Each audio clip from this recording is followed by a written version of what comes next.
Welcome to Smart Remarks. Here comes the Fiscal Cliff. Let's do a cannonball. How about?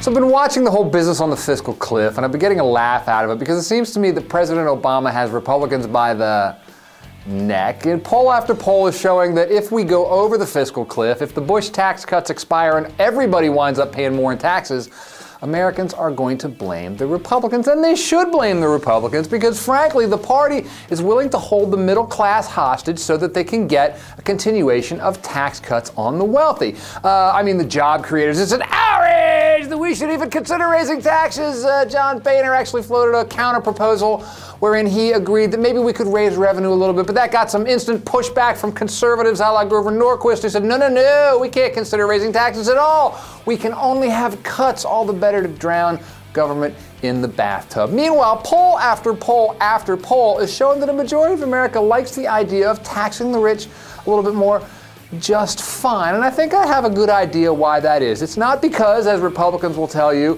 that Obama is engaging in class warfare, and it's not because the 47% are a bunch of moochers, but rather a whole lot of people have lived through the last decade. They know that the Bush tax cuts were sold as a means of generating broad-based prosperity for everyone.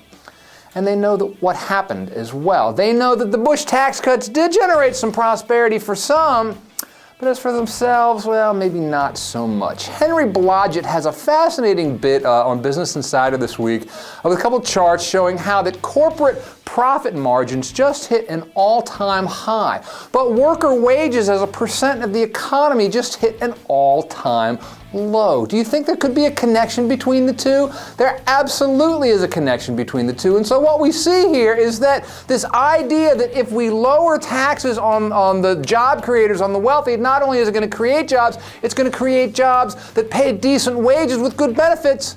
It's turned out to be a lie. It hasn't been true. The policy has been a failure from that perspective. Americans in the middle class and the lower classes have lived this reality, and so now they see this insistence that we need to continue low taxes on the wealthy because maybe now they'll finally acquiesce to creating some jobs and paying you a little bit better. They see that as lunacy. They realize the policy has already failed, and they have absolutely no interest in continuing that policy because cutting taxes on the top earners does not in and of itself lead to more jobs or better jobs so long as the corporate sensibility is all about profit maximization. You can slash taxes on the job creators. It doesn't mean that a single job will actually be created, though it might mean those job creators take more in profits for themselves.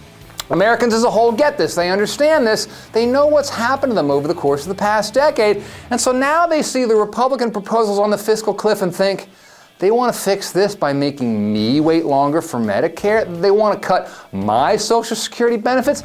On what planet are these people living on? How about we tax those who have benefited the most from the Bush tax cuts a little bit more? Yeah, that sounds like a better idea. It's not because they're moochers, and it's not an outrage. It's because they know what's happened to them. They know what's happened to the economy. They know failure when they see it.